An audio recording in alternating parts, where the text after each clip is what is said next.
वैचारिक नेतृत्व गर्ने विभागको जिम्मेवारीलाई लिएर सत्तारूढ नेकपामा विवादपूर्व एमाले र पूर्व माओवादी केन्द्रको आफ्नै अडान। फोनका माध्यमबाट कसैलाई गाली धम्की वा दुःख दिए 15 लाख रुपियाँसम्म जरिवाना र 1 वर्ष कैद हुने कानुन बन्दै म्यासेज गरेर पनि धम्क्याउन नपाइने। चिनीको आयात रोक्न व्यवसायको चलखेल पुनः सुरु, किसानको 6 अर्ब रुपियाँ भुक्तानी समेत दिएनन्। प्राविधिक त्रुटिका कारण अन्तिम समयमा उडान रद्द गरिएको भारतीय रकेट चन्द्रयान 2 आज प्रक्षेपण हुँदै।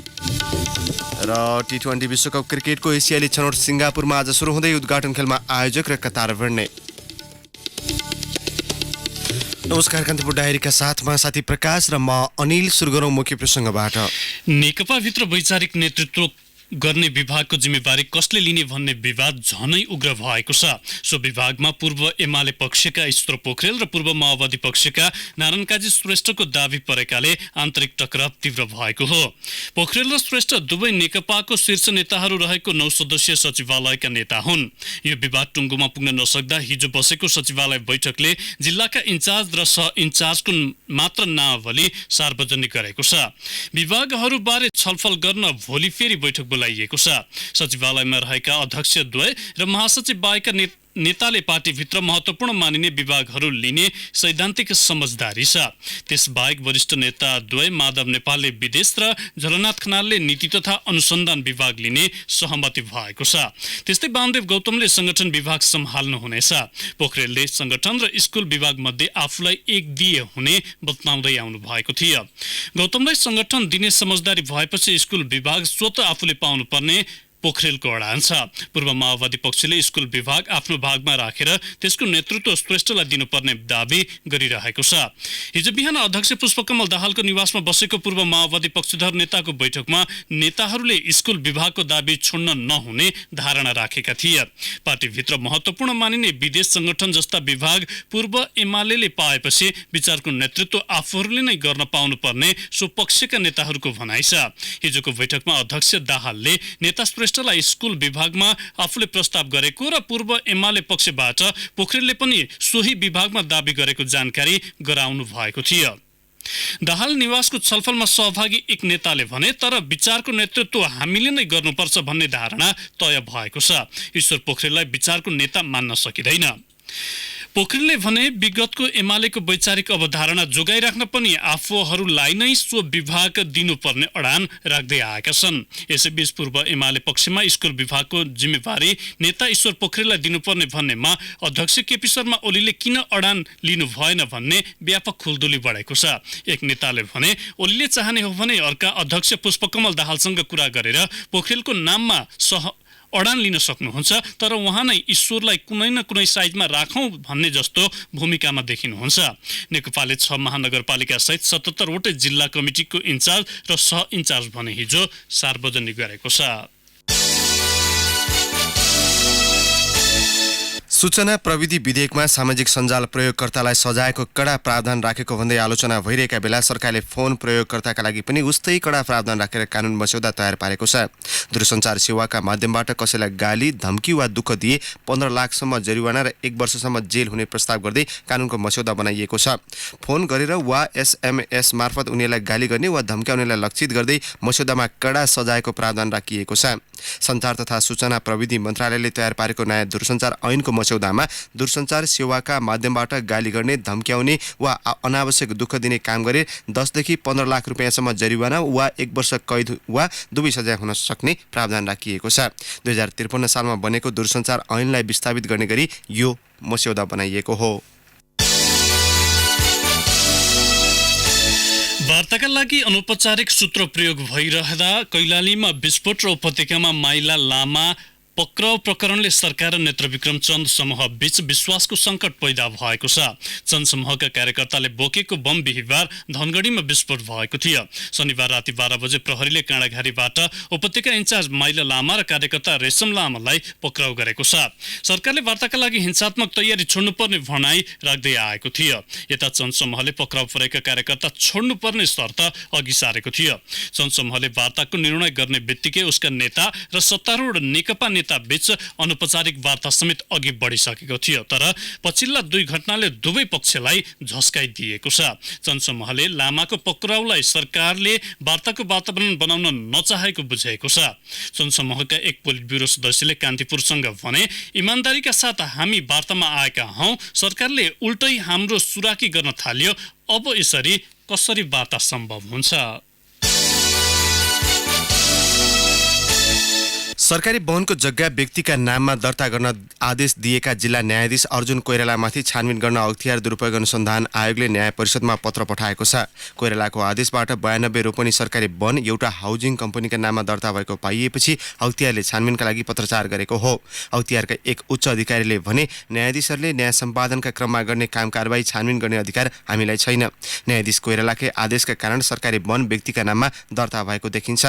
अन्य सरकारी अधिकारी भए हामीले मुद्दा चलाइसक्थ्यौं। न्यायाधीशका हकमा अधिकार नभएकाले न्याय परिषदमा पत्र लेखिएको हो। सो प्रकरणमा मुचिएका 7 जनालाई अख्तियारले मुद्दा चलाइसकेको छ।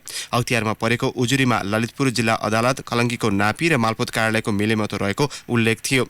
मुद्दा निरूपणका क्रममा अपनाउनु पर्ने आधारभूत मान्यता समेत पालना नगरी भएको आदेशका कारण काठमाडौँको बाण भन्ज्याङ स्थित स्थानीय सामुदायिक वनले व्यवस्थापन गरिरहेको सार्वजनिक वनको जग्गा धादिङ फोलखर्क 5 ठेगाना भएका रामकुमार सुयाल थापाले आफ्नै नाममा कम्पनी खडा गरी हत्याएका हुन्। सन् 1815 को सुगौली सन्धि, सन् 1950 को शान्ति तथा मैत्री सन्धि र विभिन्न कालखण्डका नेपालका नक्साहरू कहाँ होलान्? सरकारको कुनै अभिलेखमा सुरक्षित हुनुपर्छ भनी हामी लक काटेर बसेका छौं, तर यस्ता ऐतिहासिक दस्तावेज छरपष्ट, अव्यवस्थित र खोजी नीति नै नभएको अवस्थामा छ। ऐतिहासिक तथा राष्ट्रिय महत्त्वका अभिलेखहरू कुन कहाँ छन् भन्ने प्रष्ट जानकारी दिने निकाय सरकारले अहिलेसम्म बनाएको छैन। राष्ट्रिय सभाको प्रत्यायोजित व्यवस्थापन तथा सरकारी आश्वासन समितिले गरेको अध्ययनले यस्तो तथ्य बाहिर ल्याएको हो। टोली बनाएर यसबारे अध्ययन गरेपछि समितिले ऐतिहासिक महत्त्वका दस्तावेजको खोजी, संरक्षण र व्यवस्थित गर्न सरकारको ध्यान नै नपुगेको निष्कर्ष निकालेको छ। समिति सभापति रामनारायण बिडारीले कान्तिपुरसँग भन्नुभयो, हामी अध्ययनका लागि गएका ठाउँहरूमा सुगौली सन्धि, 1950 को सन्धि र ग्रेटर नेपालको नक्सा फेला परेन। सरकारले ती ऐतिहासिक दस्तावेजहरू कहाँ राखेको छ हामी सोध्दैछौँ। राष्ट्रिय सरोकारका महत्त्वपूर्ण दस्तावेज व्यवस्थित र सुरक्षित अवस्थामा हुनुपर्नेमा नभेटिनु शङ्कास्पद रहेको उहाँको भनाइ छ। काठमाडौँ महानगरपालिकाले आगामी 3 वर्षभित्रमा राजधानीको चक्रपथमा मोनोरेल सञ्चालनमा ल्याइसक्ने महत्त्वकांक्षी कार्ययोजना घोषणा गरेको छ। काठमाडौँ महानगरले नगरसभाबाट पारित चालु आर्थिक वर्षको नीति तथा कार्यक्रममा 3 वर्षभित्र चक्रपथमा मोनोरेलको उचित व्यवस्थापन गरी सञ्चालनमा ल्याउने योजना घोषणा गरेको हो। महानगरका प्रवक्ता ईश्वरमान डङ्गोलका अनुसार पहिलो चरणमा चक्रपथमा मोनोरेल सञ्चालन गर्न विस्तृत परियोजना प्रतिवेदन DPR तयार गर्ने कार्य अन्तिम चरणमा पुगेको छ। डङ्गोलका अनुसार 27 किलोमिटर लम्बाइको चक्रपथमा मोनोरेल निर्माणका लागि करिब 13 करोड रुपियाँ लागत लाग्ने अनुमान गरिएको छ। कान्तिपुर डायरीमा अब ब्रेकको पालो। कान्तिपुर डायरीमा अब बाँकी प्रसङ्ग। सामाजिक सुरक्षा कोष, सञ्चय कोष र नागरिक लगानी कोष एकै प्रकृति जस्तो देखिए पनि कार्यक्षेत्र र दिइने सेवामा ठूलो अन्तर रहेको छ। साउन 1 देखि कार्यान्वयनमा ल्याइएको सामाजिक सुरक्षा कोषमा श्रम ऐन आकर्षित हुने रोजगारदाताले अनिवार्य सूचीकृत भई योगदान गर्नुपर्छ। सरकारी ढुकुटीबाट तलब पाउने निजामती कर्मचारी, शिक्षक, प्रहरी, सेनाको हकमा श्रम ऐन लागू हुँदैन। योगदानमा आधारित सामाजिक सुरक्षा कोष श्रम ऐनसँग जोडिएको छ। श्रम, रोजगार तथा सामाजिक सुरक्षा मन्त्रालयका श्रम तथा सामाजिक सुरक्षा महाशाखा प्रमुख रामप्रसाद घिमिरेले कान्तिपुरसँग भन्नुभयो, श्रमिकको हकमा सामाजिक सुरक्षा कोष न्यूनतम मापदण्ड लागू हुनेछ। सामाजिक सुरक्षा कोषले काम गर्न नसक्ने अवस्थामा सुरक्षा प्रदान गर्छ। यसले श्रम ऐन आकर्षित हुने श्रमिकको सामाजिक सुरक्षालाई ग्यारेन्टी गरेको छ। यसैबीच कर्मचारी सञ्चय कोषले सरकारी ढुकुटीबाट तलब खाने स्थायी सरकारी कर्मचारीका लागि मात्र सञ्चय कोष र निवृत्तिभरण कोष व्यवस्थापन गर्दै आएको थियो।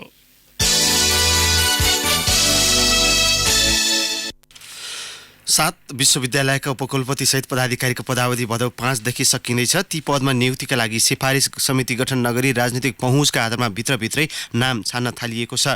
प्रधानमन्त्री केपी शर्मा ओली निकट समूहले उपकुलपतिका निम्ति नामावली चयन गर्न थालेको स्रोतले जनाएको छ। ऐनअनुसार विश्वविद्यालयको कुलपति रहेका प्रधानमन्त्री ओलीले सहकुलपति रहेका शिक्षा मन्त्रीको अध्यक्षतामा छनौट समिति बनाई उपकुलपति नियुक्त गर्नुपर्छ।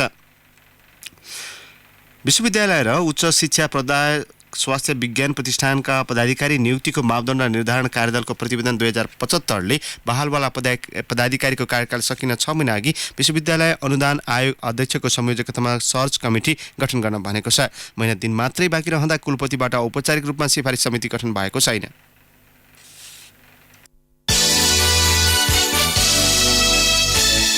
नागढुङ्गा सिस्ने खोला सुरुङमार्ग निर्माणको ठेक्का सम्झौतामा ढिलाइ हुने भएको छ। असारमै सम्झौता गर्ने भनिए पनि जापानी सहयोग नियोग जाइकालाई सहमतिका लागि पठाएको पत्रको जवाफ नआउँदा अलमल बढेको हो। सडक विभागको वैदेशिक समन्वय शाखाका प्रमुख अर्जुन जङ थापाले भन्नुभयो, हामीले मूल्याङ्कन गरेर पत्र पठाएको करिब 3 साता हुन लाग्यो, जवाफ आइसकेको छैन। जाइकाबाट जवाफ आउनासाथ ठेक्का प्रक्रिया अघि बढाउँछौँ।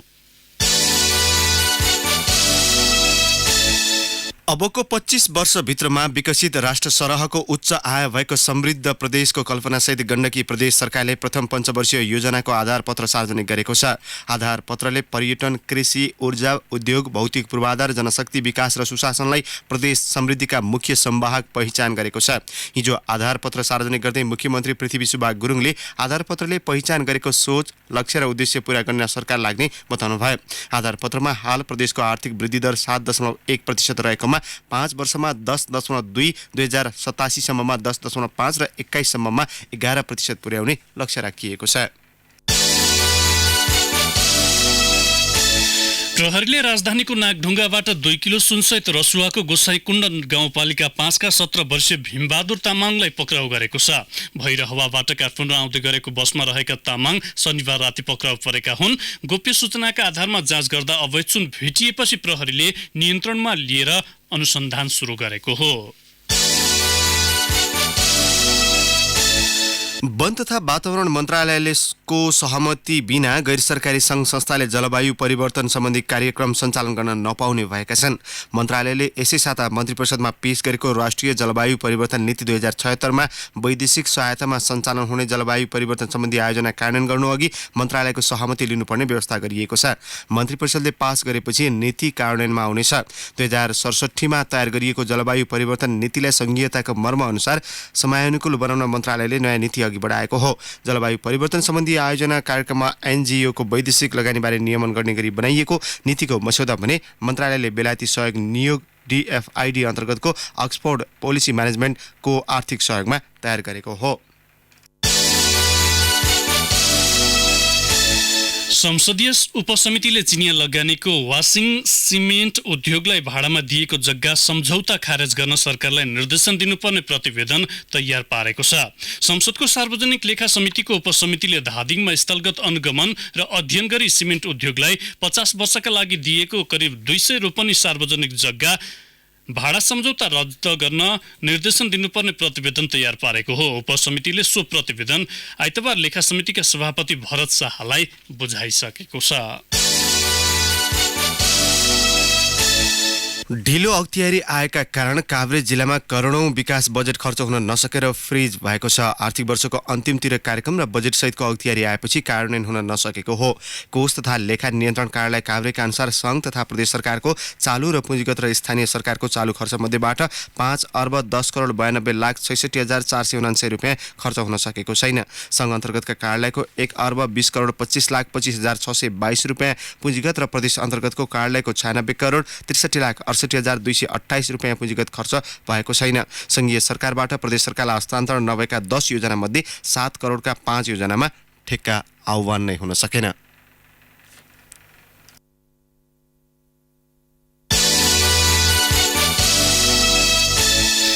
अब केही समाचार संक्षेपमा। साझा पार्टीले केन्द्रीय कार्य समितिमा 7 जना थप गरेको छ। केन्द्रीय समितिको हिजोको बैठकले कार्य समितिमा 7 जना थप गरेको हो।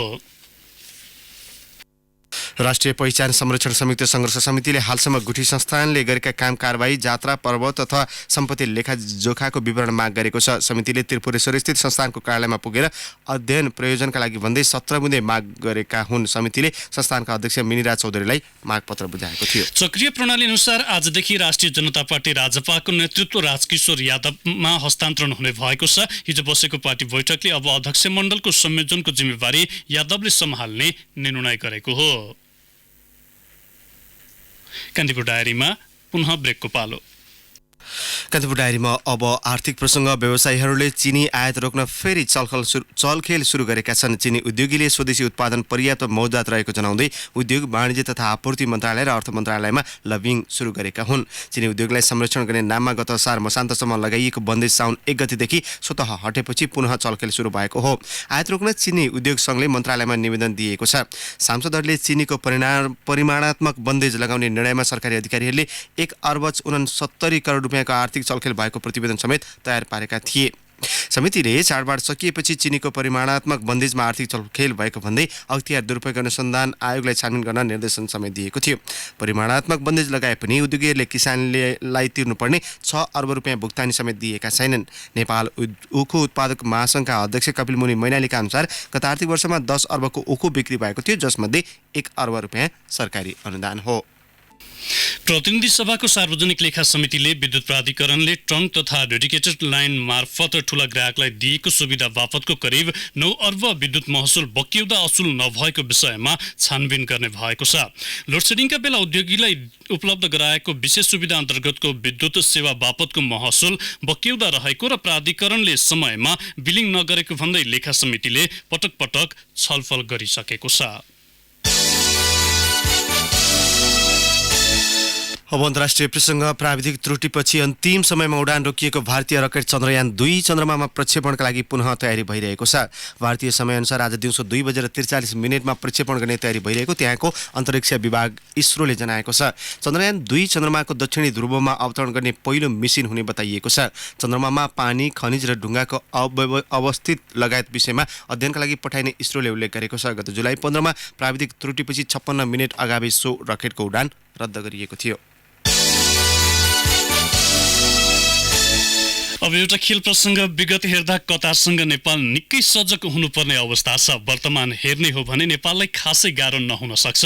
यही अवस्थामा नेपालले विश्व 2020 को एसिया छनौटको यात्रा प्रारम्भ गर्दैछ। प्रतियोगिता आजदेखि सिङ्गापुरको इन्डियन एसोसिएसन ग्राउन्डमा सुरु हुनेछ। नेपालले कतारसँग भोलि खेल्नेछ। कतारले आज सिङ्गापुरसँग खेलेर प्रतियोगिताको प्रारम्भ गर्दैछ। नेपाल, कतार, सिङ्गापुर सहित मलेसिया र कुवेतले प्रतियोगितामा प्रतिस्पर्धा गर्नेछन्। एक सातासम्म चल्ने छनौट प्रतियोगिताको विजेता विश्व 2020 ग्लोबल छनौटमा पुग्नेछ। नेपाल अहिले जुन स्थितिमा छ त्यो हेर्दा सजिलै प्रतियोगिता जित्ने अनुमान गर्न सकिन्छ, तर नेपाललाई कसैले चुनौती दिन सक्छ भने त्यो कतार नै हुन सक्छ। 2020 अन्तर्राष्ट्रियको वरियतामा नेपाल 11औं स्थानमा छ, जुन स्कटल्यान्ड, आयरल्यान्ड र जिम्बाब्वे भन्दा माथि हो। सिङ्गापुर आउनु अघि नेपालले मलेसियामा 10 दिन अभ्यासमा बिताएको थियो र मलेसियासँगको 2020 अन्तर्राष्ट्रिय श्रृङ्खला 2-0 क्लिन स्विप समेत गरेको थियो।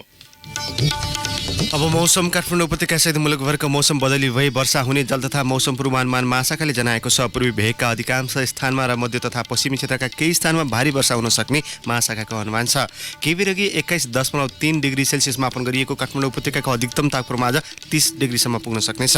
सूर्योदय बिहान 5:22 भयो भने सूर्यास्त भरे साँझ 6:59 हुनेछ। अवसर प्रसङ्गसहित कान्तिपुर डायरीको यो बुलेटिन अहिलेलाई यहीँ सकिन्छ। हाम्रो अर्को बुलेटिन बिहान 8 बजे डेभलपमेन्ट एन्ड इकोनोमिक्स डायरी हुनेछ। तबसम्मका लागि कान्तिपुर डायरीबाट साथी प्रकाश र म अनिल बिदा माग्छौँ। नमस्कार।